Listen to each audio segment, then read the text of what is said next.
Assalamualaikum, apa kabar teman-teman semua?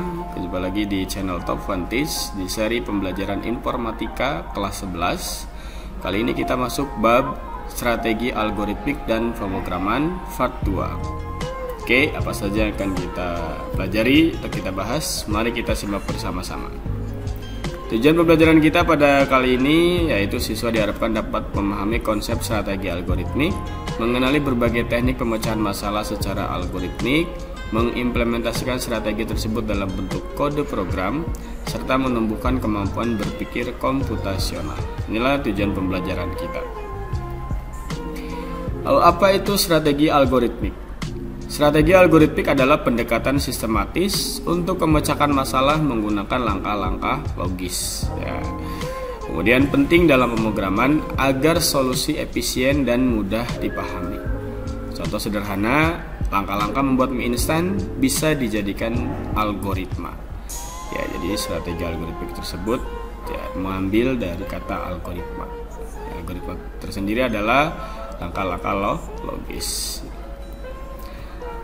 Jenis strategi algoritmik yang pertama ada algoritma brute force atau naif, di mana ini menyelesaikan masalah dengan mencoba semua kemungkinan.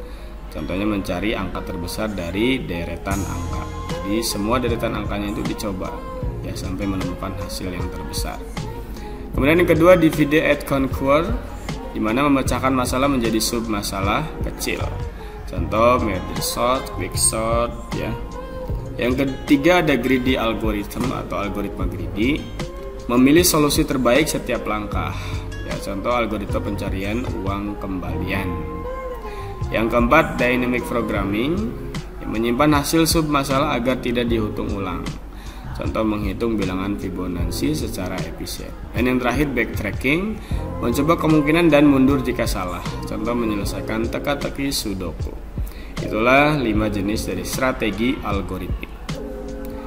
Studi kasus strategi algoritmik, contoh teman-teman bagaimana menentukan jalur terpendek dari rumah ke sekolah. Yang pertama, kita pakai strategi brute force, itu mencoba semua jalur. Cara kerjanya, coba semua kemungkinan rute yang mungkin dari rumah ke sekolah. Lalu bandingkan semua jaraknya satu persatu untuk menemukan yang paling pendek. Kelebihan dari strategi ini hasilnya akurat karena semua kemungkinan diperiksa. Kekurangannya sangat tidak efisien jika banyak rute, misalnya di kota besar karena komputasi jadi berat dan lambat. Kedua, kita pakai strategi greedy, pilih yang terbaik saat ini. Cara kerjanya di setiap persimpangan jalan, kita selalu memilih jalan dengan jarak terpendek atau waktu tercepat saat itu. Kelebihan dari strategi ini cepat dan mudah diterapkan. Kekurangannya tidak selalu menghasilkan jalur terpendek secara keseluruhan karena hanya fokus pada solusi terbaik di setiap langkah, bukan secara menyeluruh. Ketiga, strategi dynamic programming, pecah dan simpan hasil sub masalah. Cara kerjanya masalah besar menemukan jalur terpendek masalahnya dipecah jadi beberapa bagian kecil. Hasil dari setiap bagian disimpan agar tidak dihitung ulang. Kelebihan dari strategi ini yaitu efisien untuk masalah kompleks karena menghindari perhitungan berulang. Kekurangannya lebih kompleks untuk diprogram dibanding strategi lain. Itu contoh kasus sederhana, teman-teman.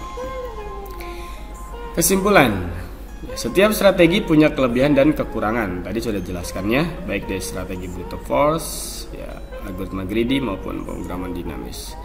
Pemilihan strategi ini tergantung pada satu, ukuran dan kompleksitas masalah. Kedua, kebutuhan efisiensi waktu.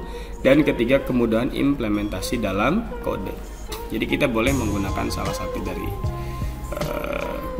strategi tersebut, mana yang sesuai dengan problem atau permasalahan yang kita hadapi. Jadi, semisal tadi menentukan jalur terpendek dari rumah ke sekolah. Kita pakai 3 strategi dengan kelebihan dan kekurangan masing-masing. Teman-teman analisa kira-kira lebih cocok pakai strategi yang mana. Hubungan strategi dan bahasa pemrograman. Bahasa pemrograman seperti Python, Java, C++ adalah alat untuk mengimplementasikan strategi algoritmik. Strategi yang tepat plus bahasa pemrograman maka menghasilkan solusi yang efektif. Contoh di sini ada strategi brute force mencari nilai maksimum. Brute force ya. Saya lebih enak ngomongin brute force. Mencari nilai maksimum dari data 38291. Maksimum sama dengan data.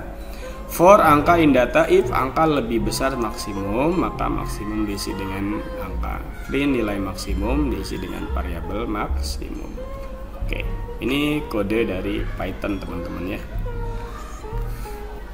Penjelasan baris per baris. Data ini adalah list berisi sekumpulan angka yang ingin kita cari nilai maksimumnya.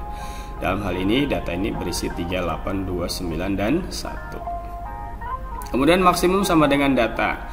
Kita anggap bahwa nilai maksimum sementara adalah elemen pertama dalam list data atau 0. Elemen pertama dalam list data 0. Array dimulai dari 0 ya, yaitu 3. Ini akan jadi titik awal untuk perbandingan berikutnya. Kemudian for angka in data. Ini adalah perulangan atau looping untuk menelusuri setiap elemen dalam list data. Ya, apakah angka lebih besar dari maksimum? Kalau iya harus bagaimana nanti ya. If angka lebih besar maksimum. Di dalam loop kita bandingkan setiap angka dengan maksimum sementara. Jika angka saat ini lebih besar dari maksimum, maka kita perbaharui maksimum. Ya, itu penjelasannya. Jika angka saat ini lebih besar dari maksimum, maka kita perbaharui nilai maksimum. Maksimum sama dengan angka. Jika kondisi benar, maka angka tersebut menjadi nilai maksimum yang baru. Jika kondisinya benar, maka angka tersebut menjadi nilai maksimum yang baru. Jika salah, berarti nilai maksimum yang sebelumnya. Kemudian print ini outputnya nilai maksimum. Ini variasinya ya, nilai maksimum. Kata-katanya diisi oleh variabel maksimum. Setelah loop selesai, kita cetak hasil nilai maksimum yang ditemukan. Ya, ini kode sederhana menggunakan strategi brute force untuk mencari nilai maksimum dari baris data ini. Jadi setiap baris data ini akan diuji ya, akan dicek apakah nilainya lebih besar dari maksimum atau tidak. Ya, dari maksimum sementara atau tidak. Oke, kesimpulan.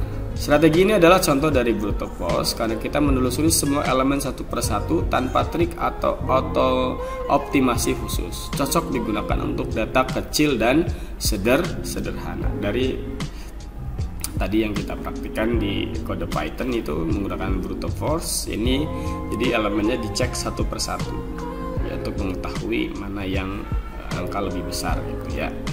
Oke, ini cocok untuk data kecil dan sederhana. Tapi untuk data yang lebih kompleks ini kurang ya. Oke, dalam kehidupan sehari-hari, penerapan dalam kehidupan, strategi algoritmik digunakan di berbagai bidang. Contoh pemrosesan gambar dan suara, pemetaan rute atau Google Maps, penjadwalan otomatis, sampai kecerdasan buatan atau AI. Nah, itu penerapan strategi algoritmik. Oke, aktivitas kelas. Nah, ini tugas buat teman-teman semuanya. Diskusi dan praktik. Bentuk kelompok kecil, silakan dibagi kelompoknya. Pilih salah satu strategi. Boleh greedy, brute force, dan lain-lain. Tadi ada 5 strateginya.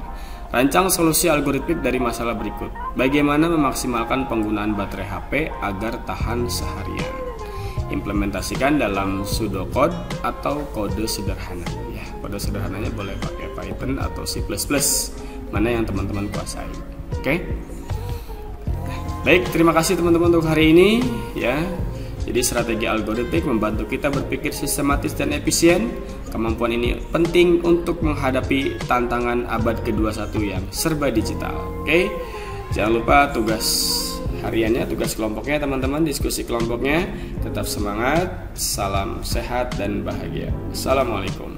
Jangan lupa subscribe.